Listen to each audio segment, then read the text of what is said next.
Good morning, guys. How are you? It's coffee time. Thank you, Lord. Good stuff. Okay, I posted in one of my posts yesterday, Rapture Cat's video. Very, very good. Please, if you haven't seen it, go and watch it. This timeline makes more sense as far as a, quote, rapture goes. And my heart feels that it's right. Again, I'm just a person. But I believe God always shows different people different things. And you see, every one of the things that caught me on there was the 80 days she talked about of the UN. And if you understand the number 8 in the Hebrew language, it'll make sense to you. I kind of put a little synopsis on that as well. But please go and see it. Now, one of the things I'd like to talk about is, well, actually, it's two things, but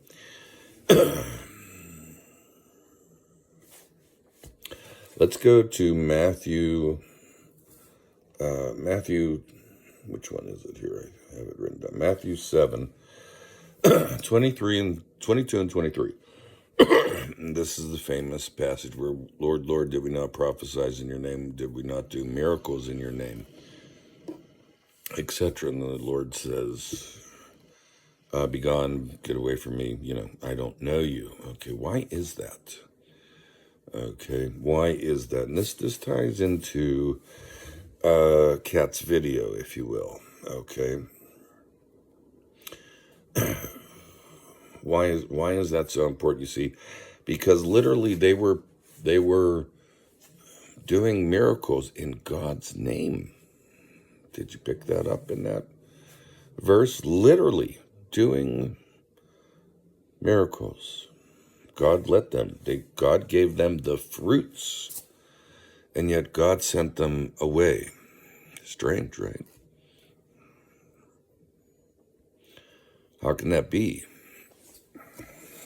Now we've all heard the interpretation of the verse, and I think one of the key things missing there in the interpretation of it all, it talks about God's obedience and everything like that, but they miss the true language or the essence within there.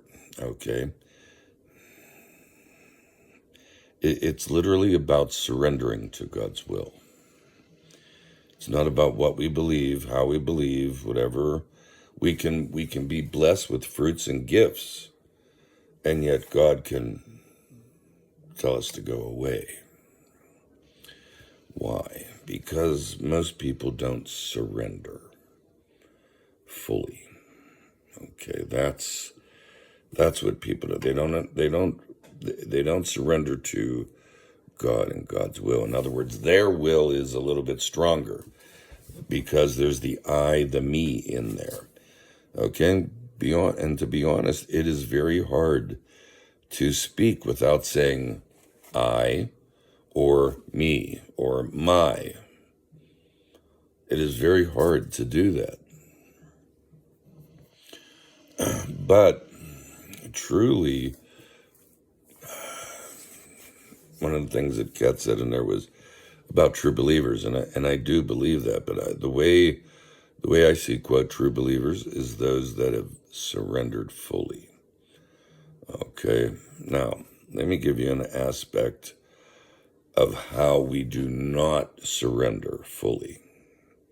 Let me give you a couple examples. Okay, now you could be blessed with visions, you could be blessed with miracles, you could be blessed with knowing, and yet God can send you away, send you packing. Why is that? Well, it's because of man and this self, our own opinions, etc., beliefs, because they matter not. They are a big zip zero when it comes to certain things. And I'm talking total surrender. Okay, let's. I'm going to talk about a couple things that you guys may not like, but at the same time, I'm trying to show you surrender. Okay, in the Bible and even in the Apocrypha, it talks about the saints in heaven, right? But yet, saints here on earth, or maybe someone being declared a saint by a particular church, is bad. But yet the Bible tells us, okay, what saint and holy means is set aside for a purpose. That's it. Okay, if you don't believe in God's glory, God's will, that maybe those people were set aside, then you might be cast aside or cast away. Because see, these people had fruits and produced miracles, and yet God sent them away. Think, please, think. Heart, it does not matter what your mind wants to hear or see. It matters what the heart tells you. Okay, I'll give you another one. Okay, one of the things, okay, God's creation. We are God's creation, all right? And one of the things about God's creation, all right, is we shouldn't mock God's creation, okay? In other words, here's kind of the definition. God's creatives, we should not treat God's creative works with contempt, ridicule, or irreverence. Irreverence, ridicule. Okay, now let's just take Mary. Oh no, he's going to talk about Mary again. Modern Christianity casts her aside. She's irrelevant. And yet God chose her and created her to house, to bring forth his son onto this earth. Contempt, ridicule, and irreverence. Can't have it both ways, people. Can't have it both ways. Again, this is just an example. Mary was nothing more than just, she wasn't anything special. Or was she? Did God choose her? Did God choose her? Did the angel Gabriel not come to her? But you ridicule Mary, okay, and her role. But again, the saints are up in heaven. They were never here on earth. Weird, right? Bad, boo, hiss. We shouldn't mock God's creation, especially ones that have purpose. Okay, you want to talk about true believers? How about truly surrendering and seeing God's will for what it is? In the Old Testament, I believe it was Elias's bones. Gentleman, okay, he was knocked into the burial mound of the bones, and the bones healed him. Okay, now, I'm hoping I'm getting the name right. I apologize, but we all know we've heard that story. It's in the Bible, and I think there's actually a mention of it in Apocrypha somewhere. But anyway, okay, now some quote churches have relics, and they are usually the bones or cloths of quote the saints, and yet. Somehow the bones of a dead person healed a man. You see, you can't have it both ways, people. You cannot. This is the difference between surrendering and self. Okay, remember, these people that perform miracles and prophesize through God, and God tells them, I don't know you. You need to think about these things. Okay? It is about surrendering God's will. It's not about what you believe. Zero. It's understanding that these things are God's will. Now, you've heard me mention before that people that have spoken with God had a genuine experience. There's a resonance about them. There's it's something in their voice. There's something that I can see. That's not me. That's God's grace and mercy. Okay, near-death experience, etc. But God leaves His signature upon you, His resonance. And just in the story in the Bible that someone was healed by their bones proves my point that it's not just a superficial mark. It's a mark through the body to the soul. Right there. We don't have to believe in each other, but I think what it eventually is going to come down to is, are you willing to surrender to God and cast aside your own beliefs? Because they mean nothing. They mean nothing. Matthew 7, did we not perform miracles in your name, Lord? Did we not produce those miracles? God gave them the fruits and the gifts, and yet Jesus cast them aside. Why is that? Well, it's probably because of me, and not God's will. Okay, so we have to get over ourselves.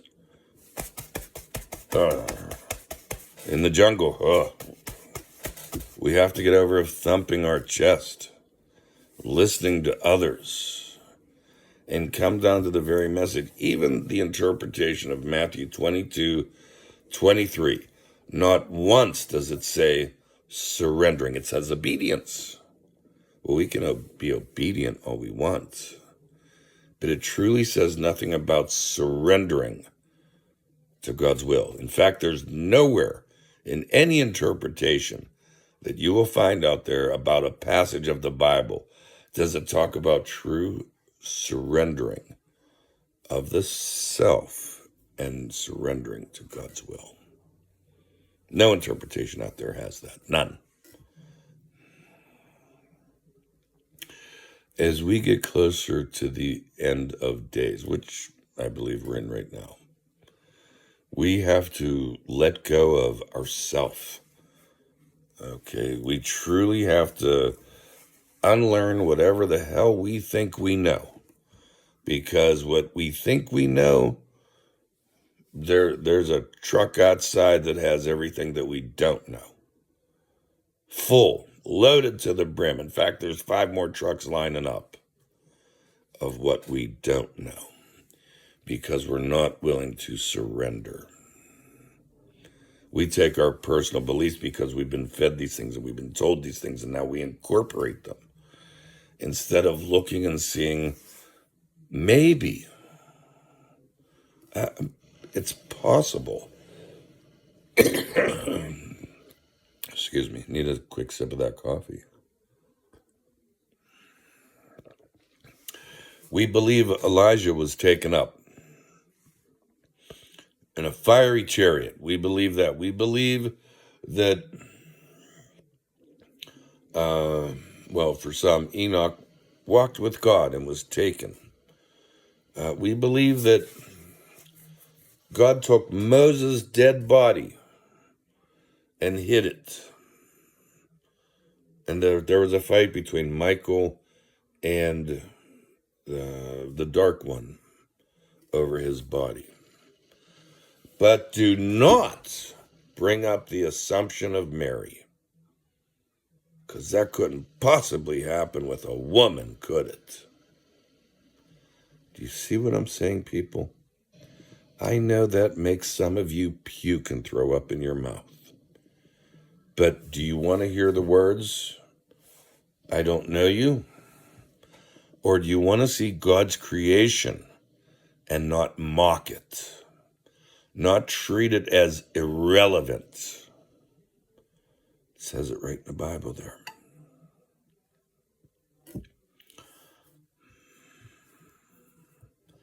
It has nothing to do with what you believe. Take yourself out of the equation. Pull yourself away from your mind and see it with your heart. Plain and simple. You see, the churches are the ones that are putting conditions on people. Okay? God said, love the Lord thy God with all your heart, all your soul, and all your mind. Love thy neighbor as thyself. Those two things are included. He summed up the Old Testament that way, but they also apply to the New Testament. In other words, you can't have it. It's not a new thing. It's the same thing.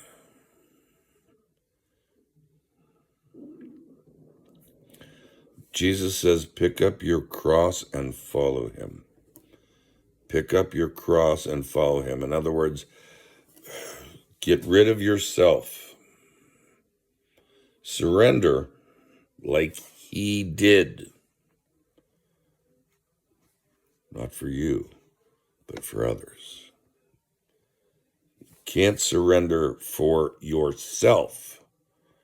You have to surrender because of others.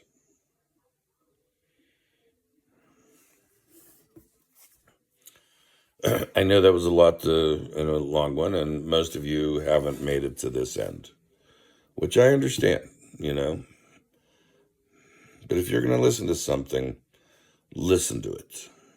Don't just listen to half, because you're not going to hear everything. You're not going to hear everything that's there.